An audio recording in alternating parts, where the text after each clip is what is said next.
Oh, yeah, wherever you can fit. I'll work around it.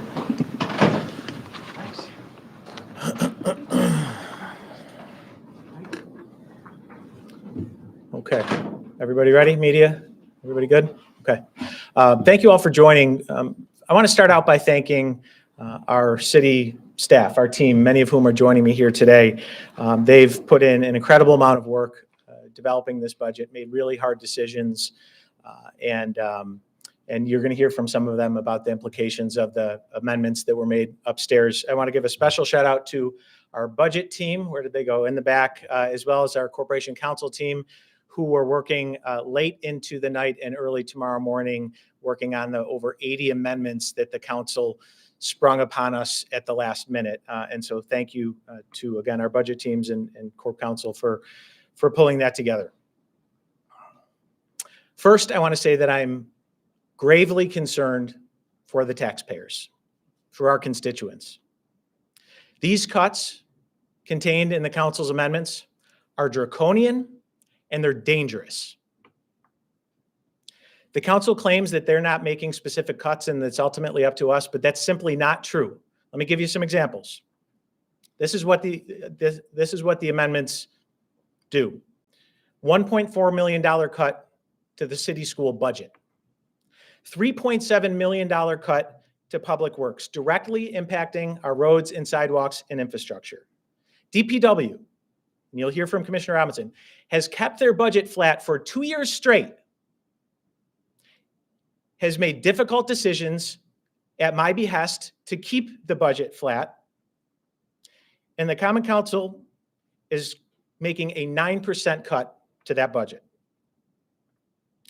$6 million for police and fire, our first responders. You're going to hear from both of our chiefs. A couple examples of the impact of that from the police department alone. No more shot spotter. No more mental health professionals responding to emergency 911 calls.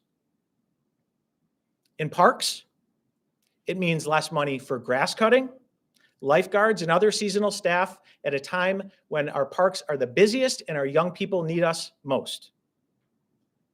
A 50% cut to the law department's budget for outside counsel. We have incredible attorneys in corporation counsel, but we need that additional capacity to do things that our constituents depend on. Go after bad landlords. Deal with illegal cannabis shops selling poison to our kids. Ensuring tenant safety. The Common Council has gutted Corporation Council's ability to be proactive on these measures and is leaving them where they will only be able to be reactive to whatever comes our way. To the council's point, if the department heads don't make these specific cuts that the council did in fact make, they're going to have to make other unacceptable cuts. The council's message to us is figure it out. That's not leadership. There simply isn't enough money to do what needs to be done.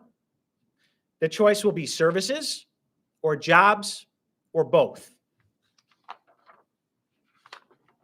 We're being criticized for underspending from the budget. Our departments are directed to budget conservatively. They budget and we budget for the worst case scenario, and then year in and year out, we manage to the best case. And we've shown an ability to do that. 4 out of the past 8 years, we've ended up with a surplus. But when you talk about uncertainty, and the council continually is referring to the uncertainty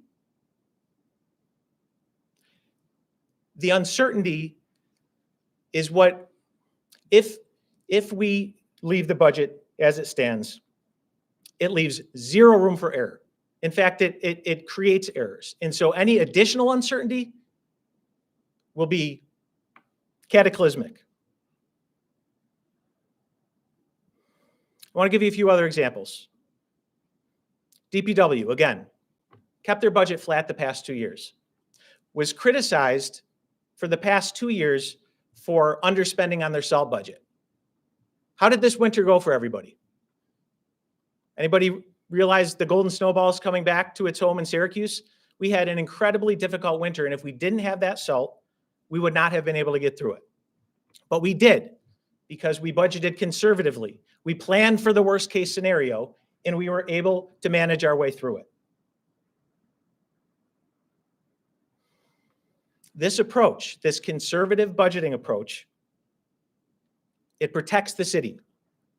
If the funds aren't used as we budget for, if we budget for a draw on the reserves and we don't use it, the city's better off for it. To approach the budget in the manner proposed by the council actually hurts the city and its residents. Not to mention, this approach is counter to our very vision of being a growing city that embraces diversity and creates opportunity for all. We need to grow our way to prosperity. And when you're cutting things like permitting, like infrastructure, like quality, affordable housing, cutting our capacity and our ability to deliver those things to our constituents, you are not positioning us for growth. You are bringing us backwards. Excuse me.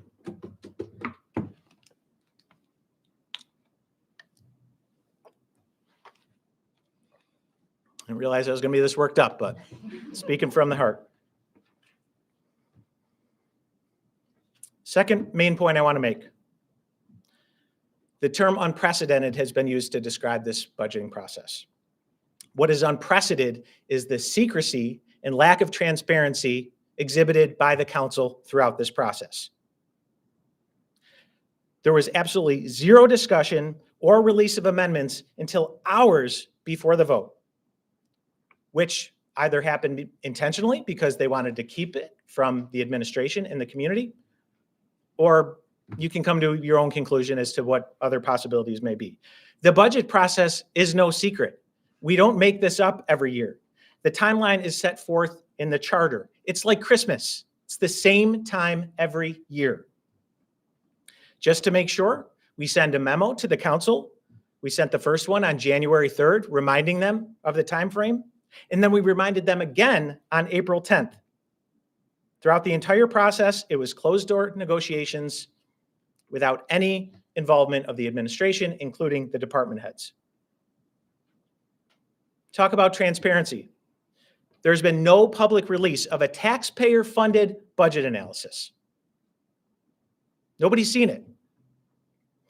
In addition to that, there's no public release of the publicly funded IT analysis, which the council suggested they were going to use to inform the budget. What are they hiding? I don't know. I'm bewildered by the council's behavior. As recently as yesterday, we have a leadership meeting with the leadership of the administration and the Common Council before every study session as an attempt to ensure collaboration, cooperation, and communication. I asked council leadership yesterday, about 11:30 p.m., right before they went into the study session, Councilor Hogan, Councilor Caldwell, Councilor Majuk, any updates on the budget? Anything that you would like to discuss? Their answer, still working on it. No updates. 5 hours later, I learned about it in the media. That's not good governance. And it's not being a good partner. Third, this amendment process, it's a failure of fiduciary duty, and it didn't need to happen. Again, we offered repeatedly to meet, to discuss, to help them understanding that they made it crystal clear after a proposed tax increase, property tax increase was introduced, that they weren't going to do that. Okay, I mentioned before, they are a co-equal in this process. And so if that was the goal, they could have come to us, they could have asked for guidance or advice. If they don't trust me, trust the department heads who they go to every day and ask for favors. These are the subject matter experts. These are the people that inform my decision-making and should be informing theirs to ensure that we mitigate the negative impact of these cuts. But they didn't think to even pick up the phone and to consult with any of us. There was a point made about the need for additional revenue. We have gone to great lengths over the past 7 years to identify new revenue, and we've been successful in that. When you look at the council's amendments, more than 80 amendments, how many identify new sources of revenue? 0. Zero. So if this is about addressing our structural deficit or positioning the city for long-term fiscal sustainability, how could you bring nothing to the table on the revenue side? Inexcusable.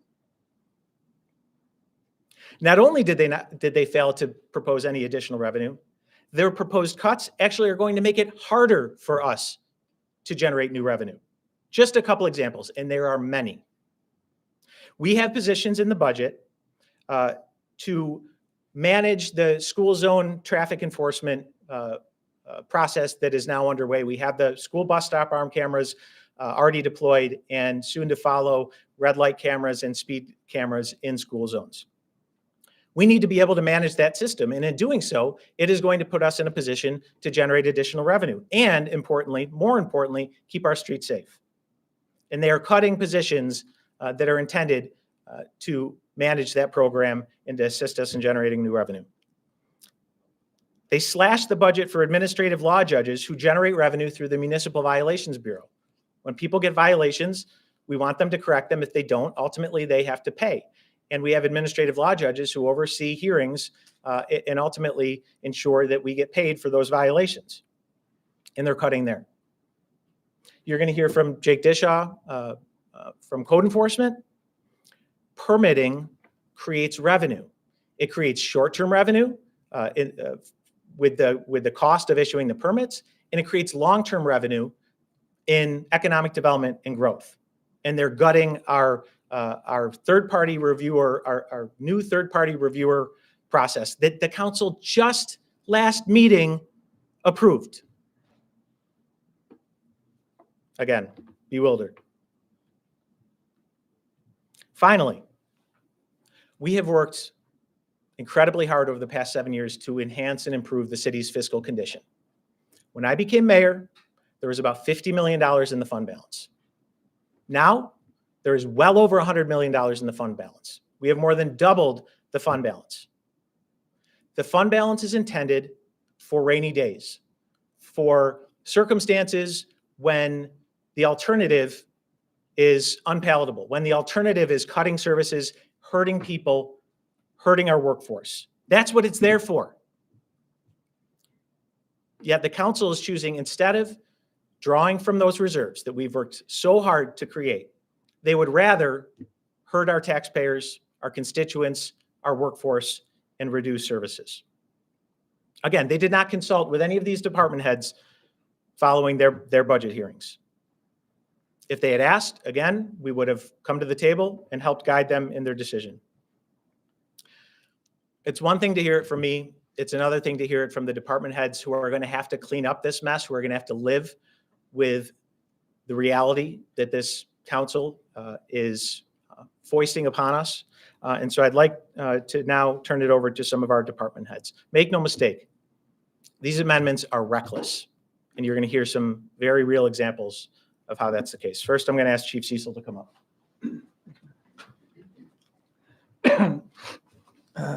Good afternoon, everybody. As the mayor, he went over a bunch of things, but I'll go over some more in detail. You know, we worked very hard early on with the mayor and the deputy mayor to trim our budget down about $3.5 million to get it to the point, this is before today, to get it to the point where we could, be fiscally sound, but also give it, deliver the services that the residents in the city not only have come to expect, but quite frankly deserve through their taxes. This $3.5 million is not going to come out of our main focus, our main core functions, which is taking 911 calls, investigating major crimes, and doing drug investigations. And it's certainly not going to come out of anything we budget for that creates officer safety out there on the shifts. So what's left? The other items that are left, some might call nice to haves, but I know the mayor doesn't call these nice to haves. I don't call these nice to haves, and I'm sure most of the residents out there don't call them nice to haves. Let me just give you some examples. The Armory Square detail that goes out there Thursday, Friday, Saturday night to make sure everything goes smoothly. When we have tremendous amount of numbers of people come downtown, that will be gone. The dangerous panhandling that we could call down all the time, not only from the residents that work that live downtown, but all the people that work downtown, the ones that are being dangerous. That detail is going to be slashed. A loud party detail that goes out specifically for noise ordinances, one of our highest quality of life calls, will no longer be in operation. The police academy, the mayor was interested, more than interested. He wanted to put another academy on before he left office. We have a civil service test with a fresh number of officers that will be coming out in the next couple months. And guess who's going to have those for their academies? The Onondaga Sheriff's Department, Sheriff's Office, and all the towns and villages will have their selection of everyone that's on that list, because some of the money that we use when we do these back-to-back academies or even overlapping academies to put more cops on the road, we will not be able to do that. That's going to be slashed. So no new officers are going to come on during that fiscal year if this stands. And here's another one that people probably haven't thought about, is all the festivals and parades, including St. Pat's Parade, which cost us $62,000 last year to not only do traffic control, but because of the concerns around the nation with safety.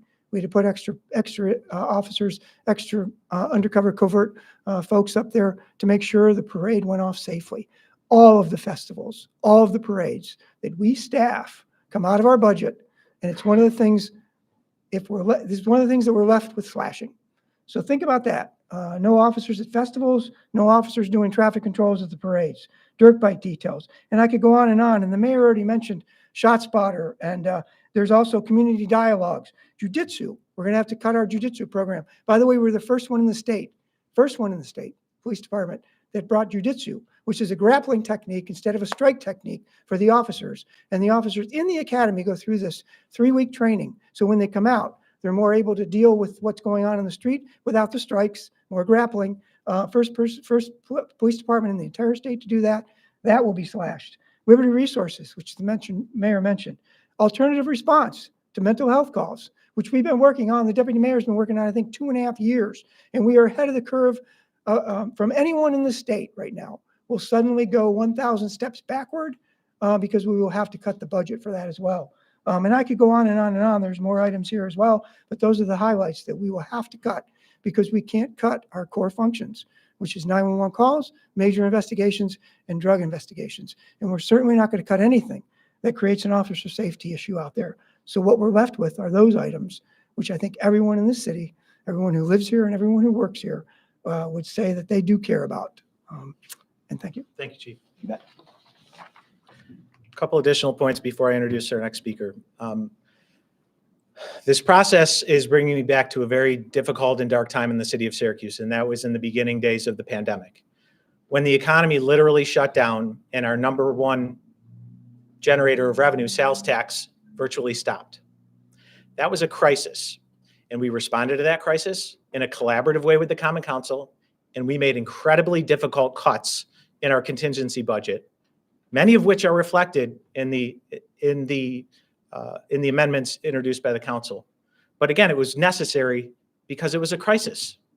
Today, we are in a better financial position than we've been in decades. The only crisis that exists is the one that the council just created upstairs. Second point I want to make. When I do have an opportunity, hopefully, to receive and review the budget analysis that the council conducted and paid taxpayer dollars with, I think it's important for me to think about and for everyone else to think about when they look at it. Those were accountants that were conducting that analysis. And I have no doubt that they know much more than I do about public accounting.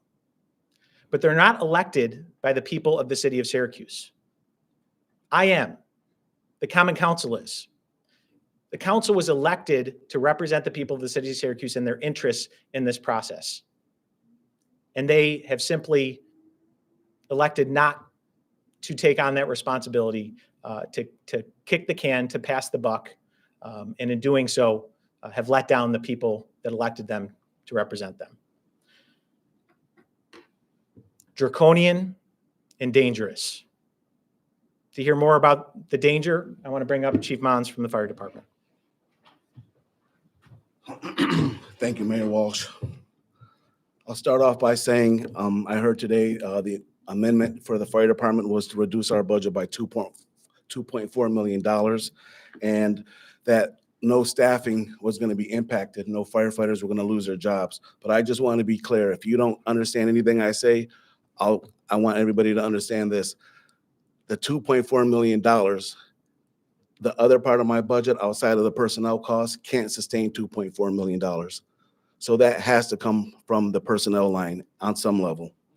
And we've been busier than ever. You all know with our press releases, you come to our fires, we are at historic levels with our alarms that we're responding to, and reducing our funding will directly result in an increase in civilian fire injuries, civilian deaths, firefighter injuries, and most tragically, when you're in leadership roles, whether you're the fighter chief, whether you're with the union president over here, Michael Parati, whether you're on the council, the one thing that we work hardest is to prevent a line of duty firefighter death. Every major city in New York State, Buffalo, New York City, Rochester, Albany, and as you know, recently in Binghamton, have all endured this tragedy. We have not. We've done our best to relentlessly and successfully avoid joining that heartbreaking list. But I don't know, it sounds like that time is coming, and this budget is going to impact our ability to keep our firefighters safe.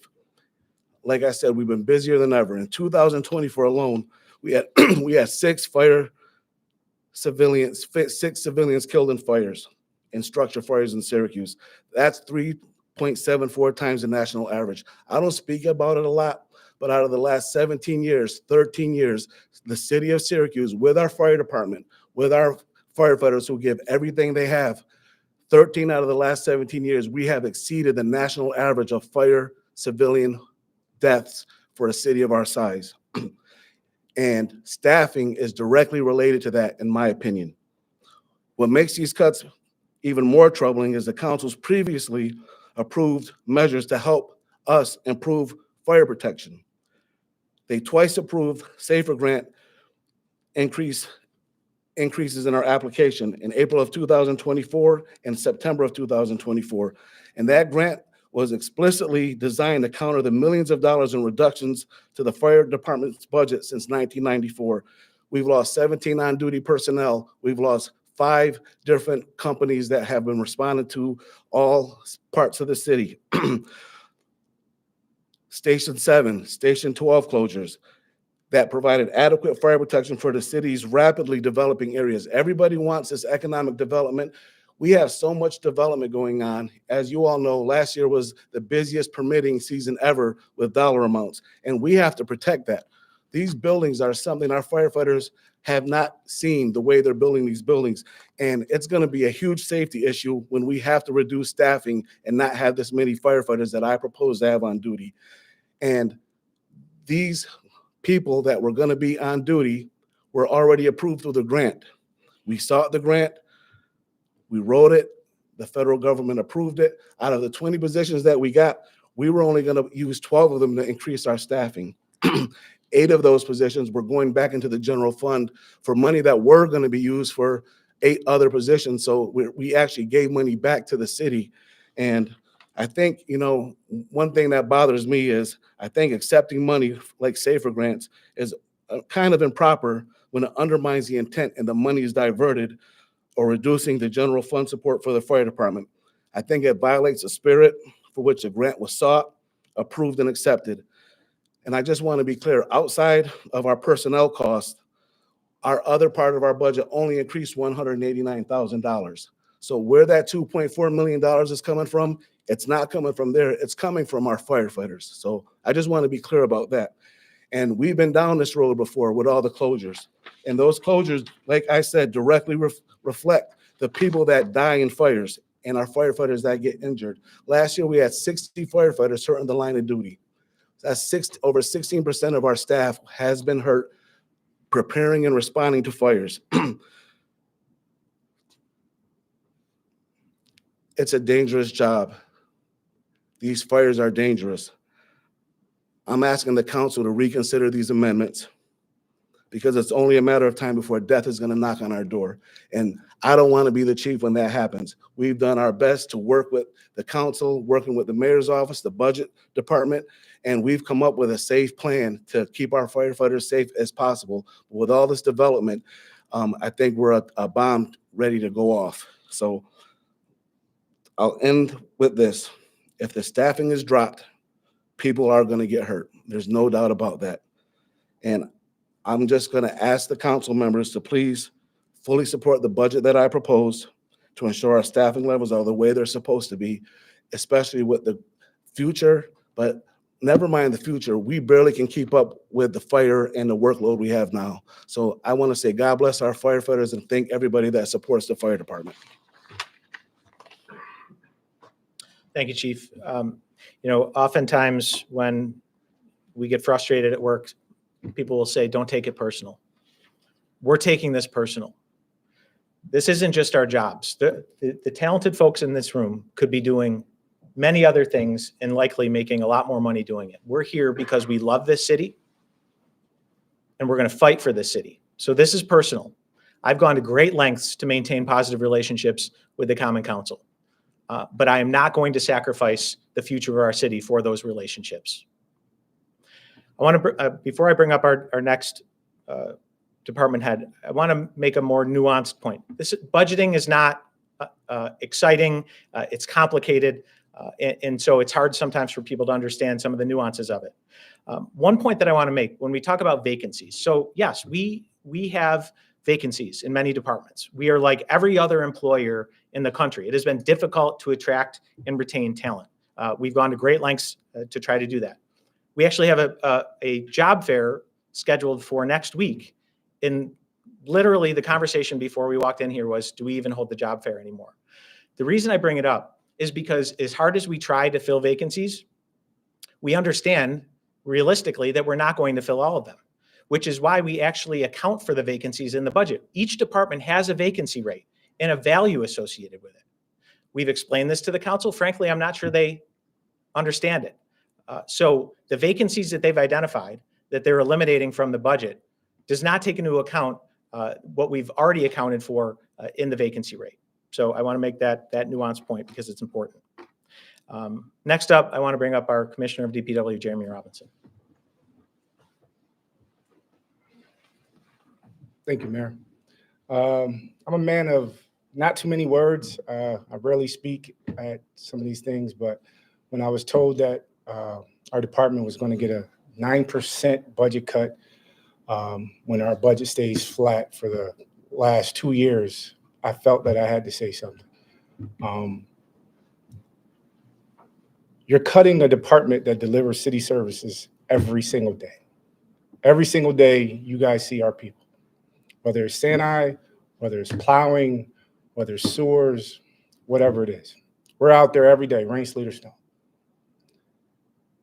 And to see that a department like environmental service that I speak about, who litter picks, who picks up your tires, who goes and help codes out on occasions, who does the vacant lots, and they get cut, I had to speak up because that's going to affect the quality of life for our residents. Those little things there that you don't see when you're in your bed at night, our people are out there working. And like I said, the last couple years, we kept our budget pretty tight. We have a great budget team at DPW, and we identify places where we can cut. And even in our budget hearing, we told them that. And they expressed to us that we need to spend more. So I'm here to say, how do we spend more when you're cutting? How do we deliver those services every single day when you're cutting? I'm getting a little emotional because these are the guys that look to me for leadership.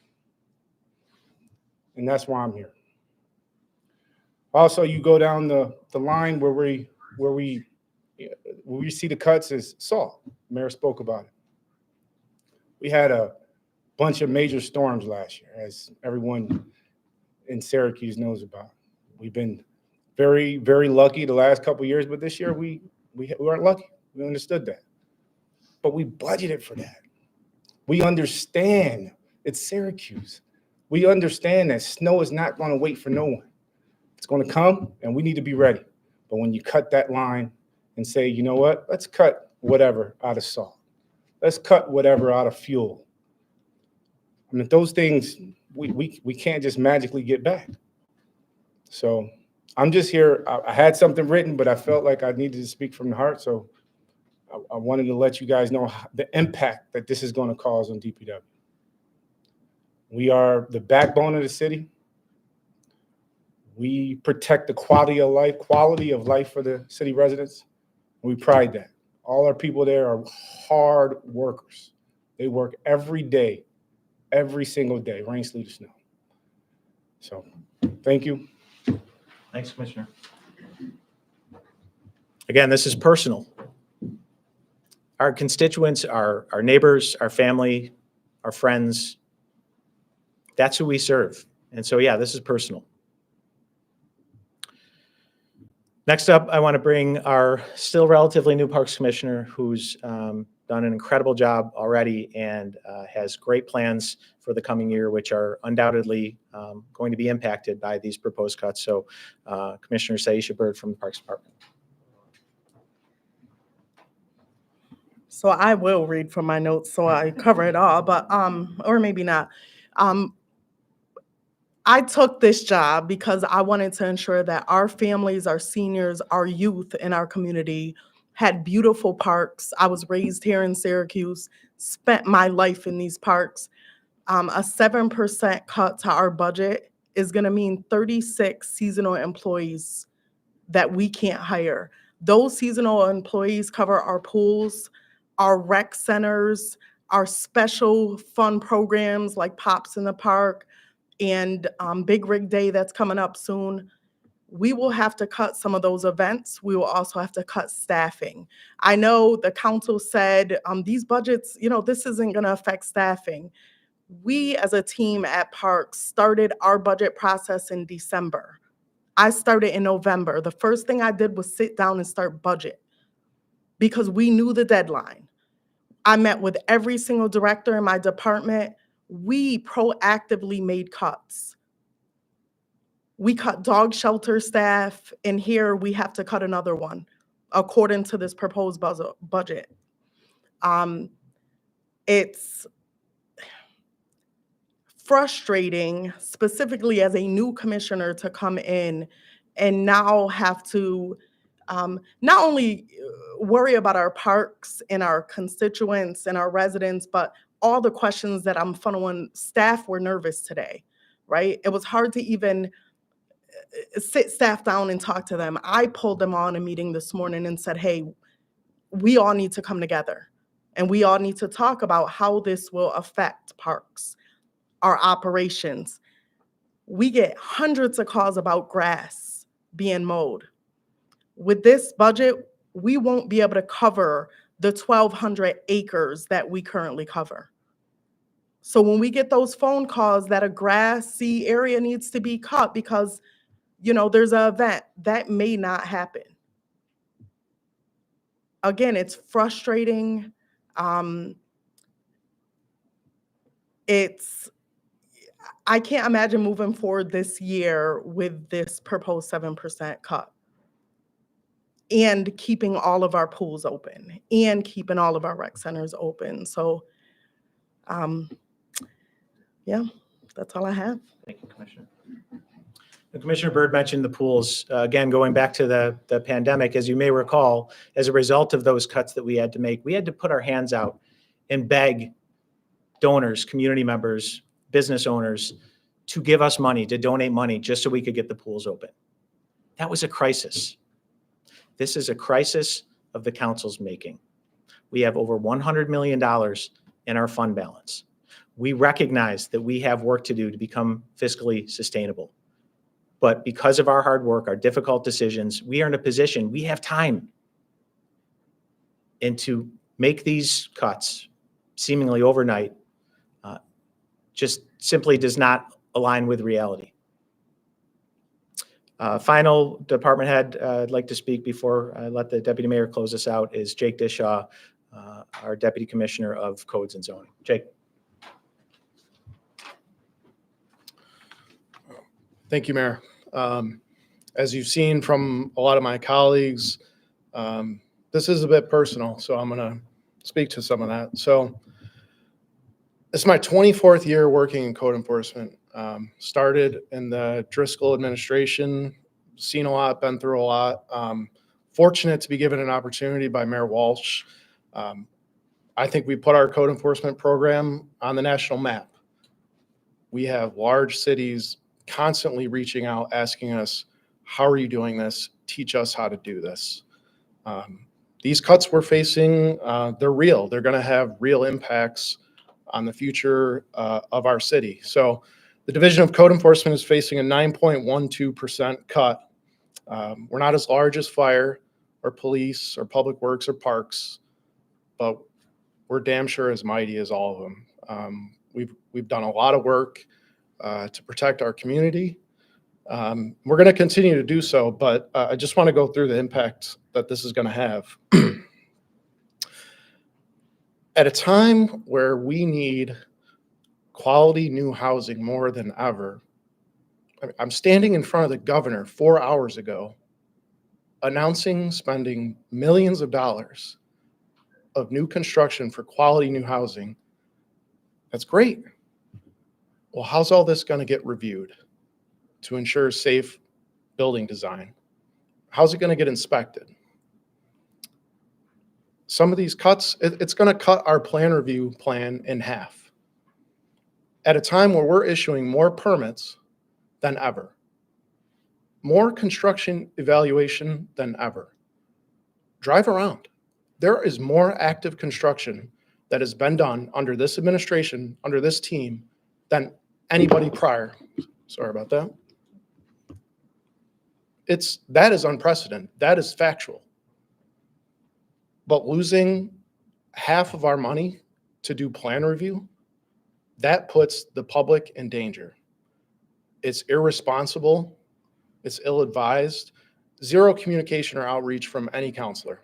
And I tried. After my budget hearing, I offered to have coffee with Counselor Williams. Never heard back from him. I had to stay up till midnight last night to try to make sense of what these cuts are to our department. The council tries to say, we're not cutting specific positions. Let the department heads lead. We'll let them, decide how to operate their budgets. It's a percentage. Well, that's maybe partially true, but mostly false, because they're from specific budget lines with specific dollar amounts to it. So the $250,000 from the code enforcement professional services line, that's money that is going to be used or was going to be used for plan review for all the construction that the governor just announced that we're going to be having. Is that transparent? Is that responsible? Is that leadership? Is that responsible governing? I don't think it is. They also said it wasn't going to impact any jobs on the books that departments had that they relied on. That is also not true. Permitting would lose a project manager that we've had on the books for many, many years now, that we rely on to meet our shared services agreement with Syracuse University to provide project management for all the construction that they're doing.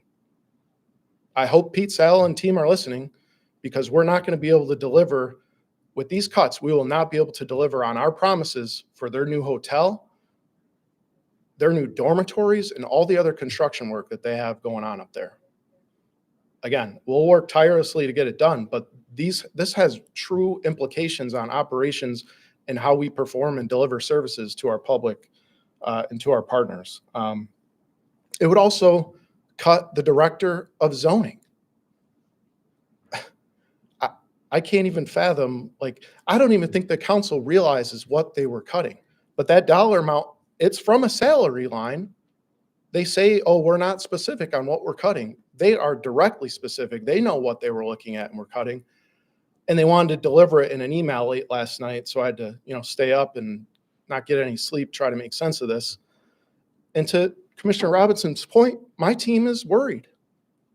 A lot of people up in that room this afternoon were from my department. I'm here representing them and the people of the city. I'm not here for myself right now. This is all about how we're going to deliver these services into the future. Lastly, it also eliminates 2 new inspectors. I responsibly told the mayor I thought I needed 4, but I put in for 2, and that got cut out. And there's other departments. We don't operate in silos anymore.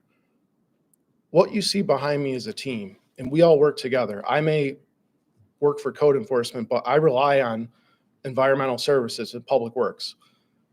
They're getting slashed so much that I don't know how we're going to pick up trash piles out in front of vacant lots and vacant houses that our codes grass contractor cleans.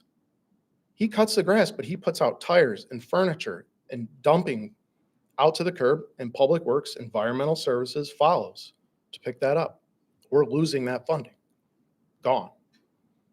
All these district counselors that hit me up all the time, I need this done, I need that done, I'm getting complaints about this.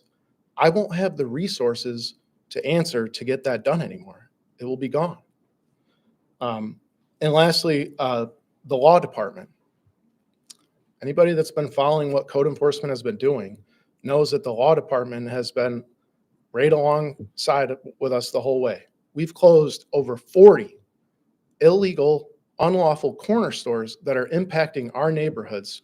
Spike sales, illegal cannabis sales, violence, all sorts of things. The law department has brought petitions for spike, cannabis, unlawful establishments. All that goes away if they lose their ability to hire outside counsel for other things that they need to focus on. And that means code enforcement gets no more support from corporation counsel for all of that. It's gone. So all the hard work that we put in to create these programs to ensure that landowners and building owners are responsible, good actors, and this goes for landlords too. Think about all the problems we've had with large apartment complexes, Skyline, Nob Hill. All that goes away. We would not have the money to do that anymore. I stand here similar to what Chief Monds is saying. I hope the council reconsiders.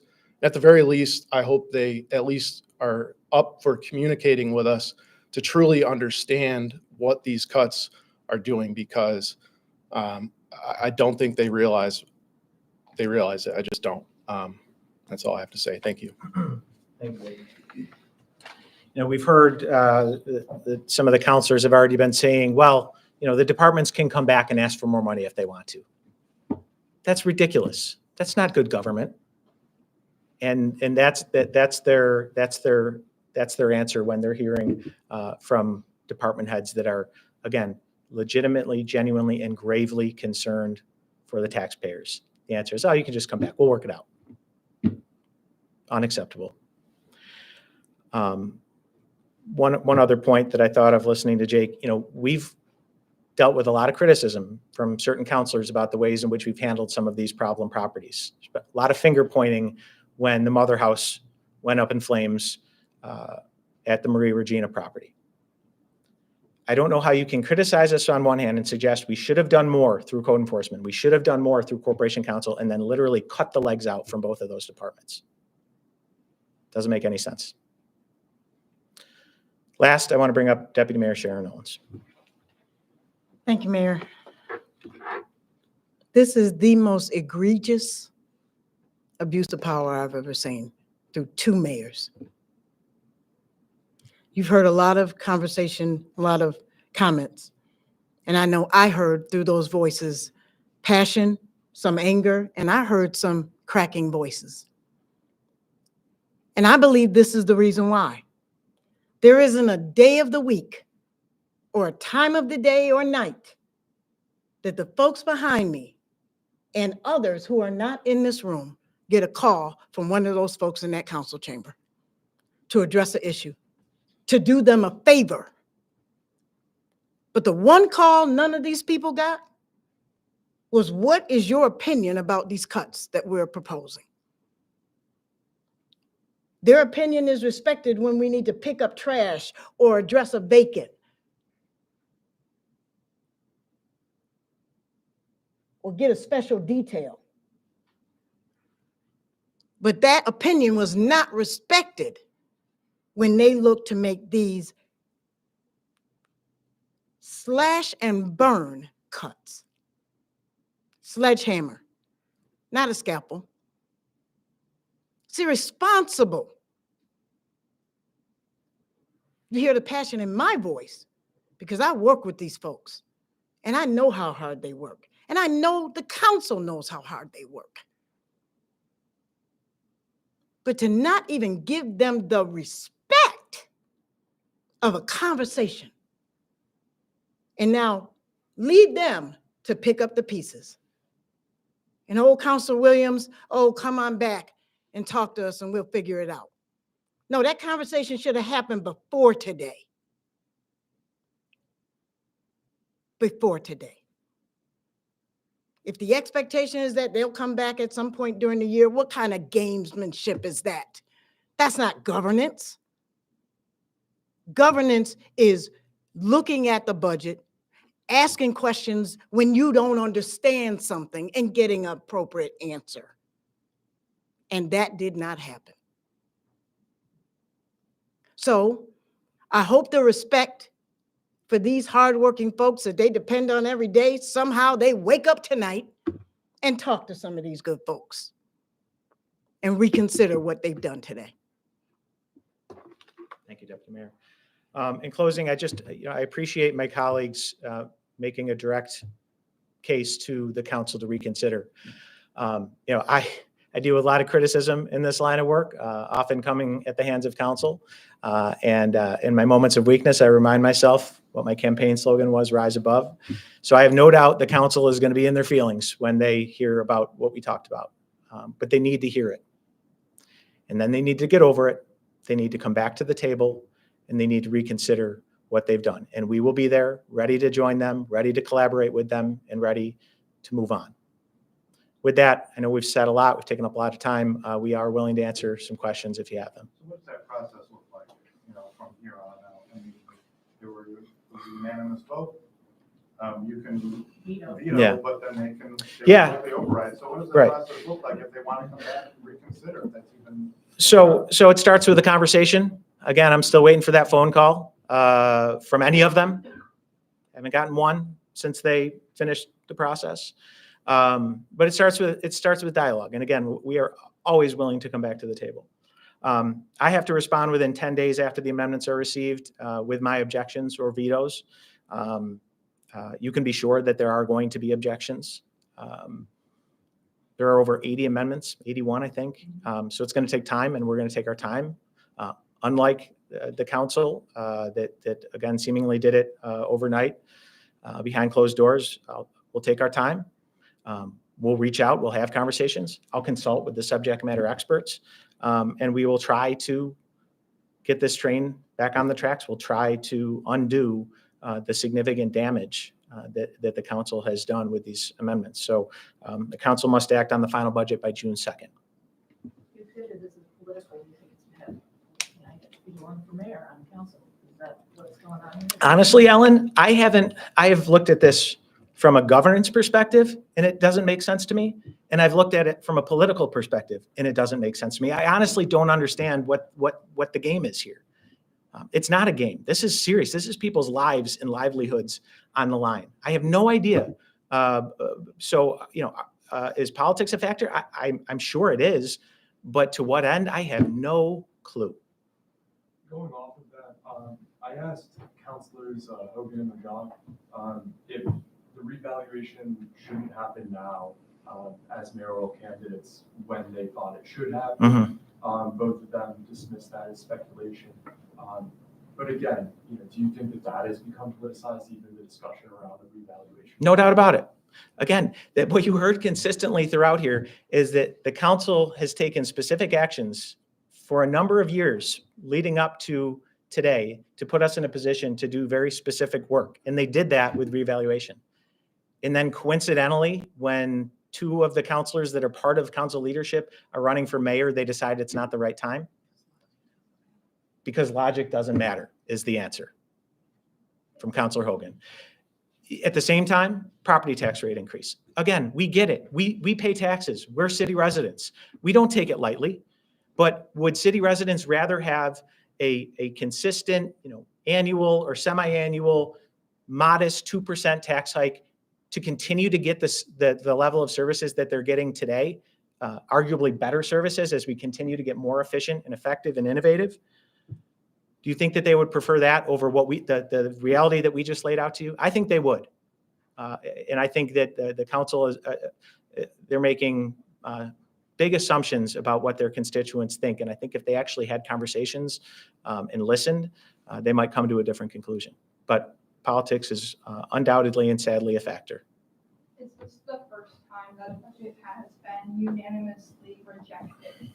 So the way in all of the amendments that were introduced, I mean, they can't technically reject the budget. They've produced 81 amendments to fundamentally alter it, basically to gut it.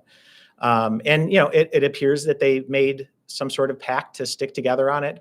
I hope they rethink that strategy going into the coming weeks as we consider what objections we have. Again, I've been in a position where I make a decision or I do something that doesn't work out. The council's been quick to criticize us about, the payroll modernization process. And in doing so, suggest that somehow overnight, despite all the evidence to the contrary, that this administration is incompetent. We have numerous examples of things that we've done to make city government more fiscally stable, more effective, more efficient. And we have a few poorly managed projects including that one, that we have to own. The council needs to own what they did upstairs today, and they need to acknowledge that it's wrong. In the opportunity that they have is it's not too late. I could object to all those amendments, and they could accept it, but that takes leadership, it takes courage, and it takes strength. And it remains to be seen whether or not they have that. So 81 vetoes, that's got to be some sort of. All I can tell you is our informal City Hall historian, Joe Barry, and Corporation Counsel, who was up till all hours of the night, including early this morning, working on those amendments, which again, the council threw at them at the last minute without any regard to their schedules or their personal lives. Joe Barry believes that it is far and above the most amount of amendments he's ever encountered in his, how many years, Sue? 32 years in city government. Mayor Walsh, you gave the budget to the common council one day before their budget hearings took place. I know now you're frustrated that they got these amendments back to you late last night. Is it fair to share those frustrations with us, with you only giving them one day before it? And why didn't you get the budget sooner to the council? So it's a prescripted process by the city charter. We're following the city charter. My frustration is not that they acted on the budget today when they were supposed to. You did mention we gave it at least a day early. We didn't have to do that. It's not that we're following the charter. The failure is in communication. We communicated with the council. They control when the budget hearings are. So they schedule those budget hearings. They knew, again, same time every year, exactly when the dates, when they would receive it. We give it to them one day early, and when they had to vote on it. But the lack of communication from the moment it was delivered to them to the moment that they voted on those amendments, that's what I take issue with. The council brought up ARPA funds. Where does the city stand in regards to this? So all of our federal ARPA funds are accounted for, have been obligated and technically spent. We do have outstanding ARPA projects that we have city funds committed to. That's a process that we are trying to work with the council on to make sure that funding remains to be able to support those projects going forward. But there's been a lot of talk that that ARPA is to blame for our current financial condition. We were very strategic and collaborative in how we spent ARPA dollars. We worked very closely with the council. It wasn't my plan, it was our plan. And we implemented that plan effectively. And we also did so with an eye towards not creating reoccurring expenditures. Perhaps there were a few, but the vast majority of them were intended to provide specific improvements, specific revenue generating opportunities, whether it be in the short term or the long term. And the reality is, and I presented this to the council in my budget presentation, that even when you take out the impact of ARPA, we have consistently overperformed our budget. And again, somehow we seem to be being criticized for that. Would I like our budget to be closer to our actuals? Of course. But again, many of the processes and the technologies that we're trying to implement to get better at that are going to be lost at the expense of these cuts. So, again, I think that any attempt to blame ARPA or the way in which we managed ARPA falls flat. In terms of the next 10 days of reviewing the approach, are you open to somewhere in the middle, like a compromise between their $16 million cuts? Yeah. What you had proposed? Yes, and I articulated that numerous times leading up to this process, both leading up to when we were preparing the budget as well as when we delivered it. You can't be in government and be unwilling to compromise, which is again why I think this idea that the group needs to band together, that's not good governance. And so yes, I'm always open to compromise. It requires dialogue and it requires consulting the subject matter experts that actually have to carry out the budget and implementation. The ball is in their court. Going back to budgets and actuals, the city auditor in his report pointed out that he called on the police overtime budget to actually receive more funds so that it would match those actuals. Obviously, the council just cut that by $1 million. Does that concern? I don't know if this. Yeah, I mean, Chief's welcome to answer it, but yes, I mean, look, overtime is necessary. I was going to call it a necessary evil, but I don't want to say that because it's critical work that needs to be done. And one of the reasons we need the overtime, so much overtime, is because we've had trouble filling the ranks and filling all of the funded positions. So yes, I understood when I asked the chief, and oh, by the way, I asked him, kind of told him, but also kind of asked him to cut another $1 million out of his overtime budget. He ultimately agreed to it. He was crystal clear with me that it was going to be a significant challenge to manage to that. But again, to blindly cut it further, looking at the historic performance where they almost always do go over in overtime, again, it's just it makes me question what the desired outcome of this process is, because it's not rooted in reality. When you became mayor, collaboration was like a thing, and you were going to work. How did this just descend? Is it just personality? Ellen, I've been asking myself that a lot lately. I think it's a combination of things. Again, even at this moment, maybe before they watch this video, I can pick up the phone and often do pick up the phone and call any counselor, and I can have a conversation. And they know they can call me and have a conversation. So while we do take this personal, and I am incredibly angry at the way in which they've handled this, as I said, I always come back to the table. That's my mantra. I think sometimes people confuse rising above or collaborating as meaning that I'm not willing to disagree or argue or fight sometimes. Again, I'm fighting for my city right now. I'm fighting for the taxpayers, for our constituents. So yeah, I'm going to fight. We're fighting right now, but when they're ready to come back to the table, I'll be right there and ready to move on. Anything else? Wants to cut some of the funds for the IT contract. What does the city have to say about Yeah, that? so first, it would be nice to have their IT audit that could inform their decisions in our conversation. I predict that when that audit comes back, what they're going to see is that what we're spending IT is comparable to what other cities our size spend. So yes, have we struggled mightily with the payroll modernization and HCM project? We have. We have never suggested otherwise.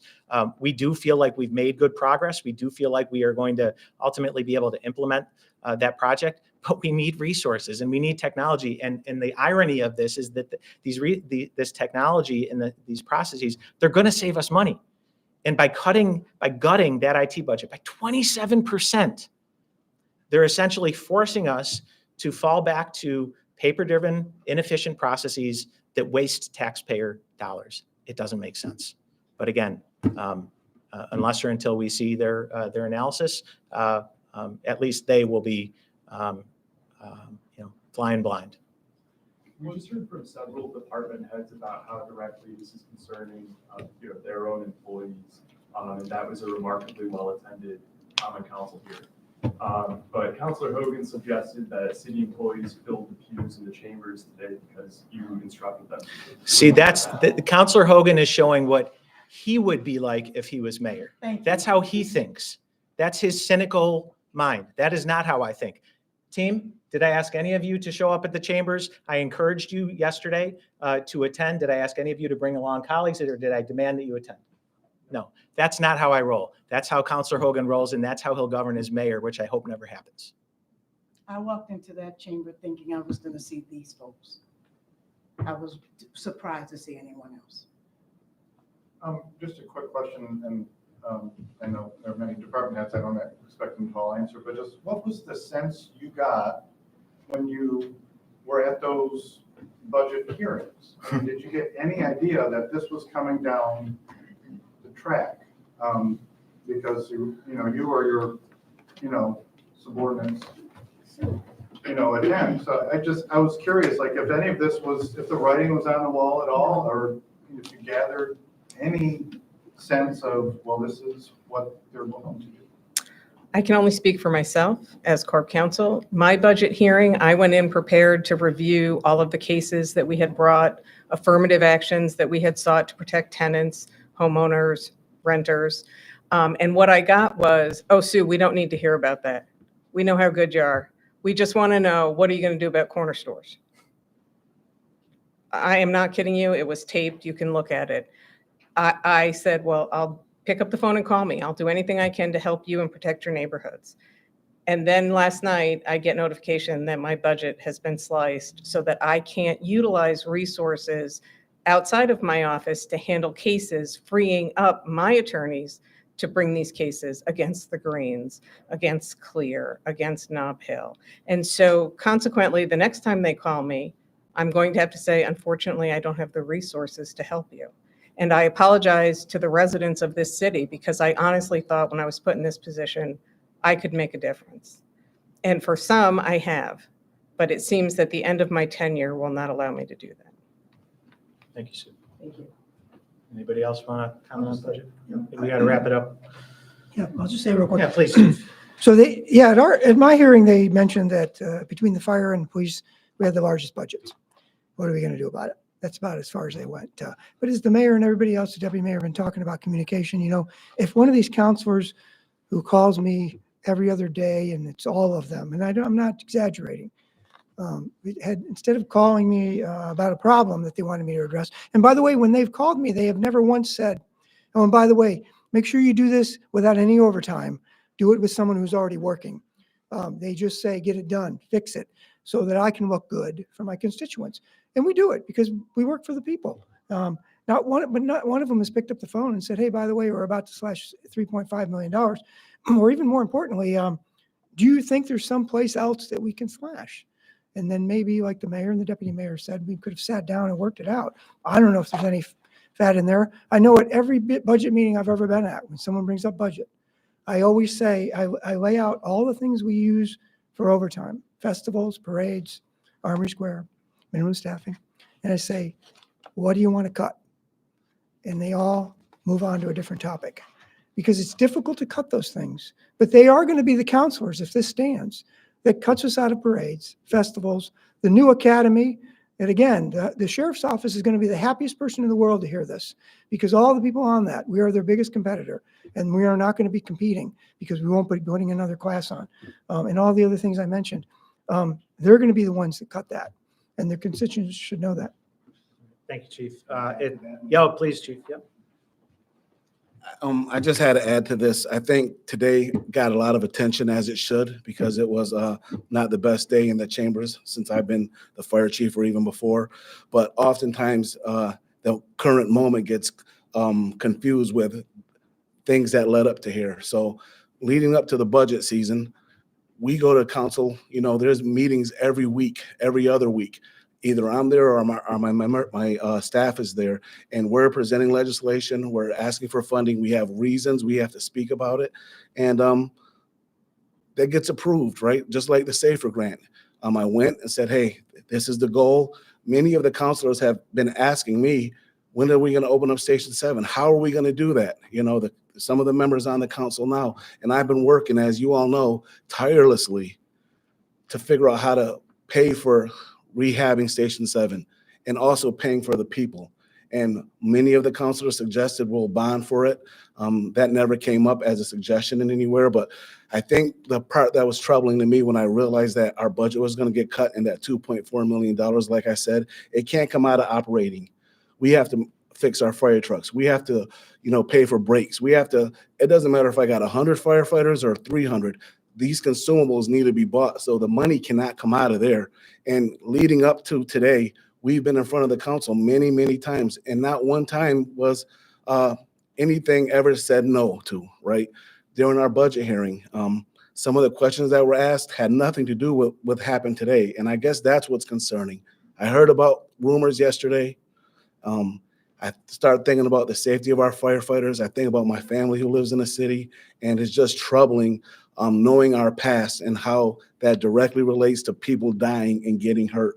And like I said, the path that led up to today, we have so many meetings, so many times to communicate. During COVID, Councilor Majuk called me when his family needed COVID testing. I personally went up there. I mean, it's just troubling that nobody could call and say, hey, can we just talk to you about this? We've been talking about the fire station, increasing staffing. How are we going to do this? Because we're looking at doing that. And, I got respect for everybody's position, but the way this has happened and it's dropped in our lap, when everybody kind of knew this is where we were going and talking about this, it's more than about today, because I think the communication lines have been open on our end, and that's the troubling part about today. And I just hope that the safety of everybody in the city, we can figure out a way to maintain that if these cuts stay the way they are. But I'm going into it with a sour taste in my mouth. So thank you for giving me the time to talk, Mayor. Thank you, Chief. It's hot in here. We're all hangry. So I'm going to call it. And I just want to finish by saying thank you to the entire city staff team that's in here and out there doing the people's work. I'm incredibly proud to serve with you. God bless everyone. Thank you.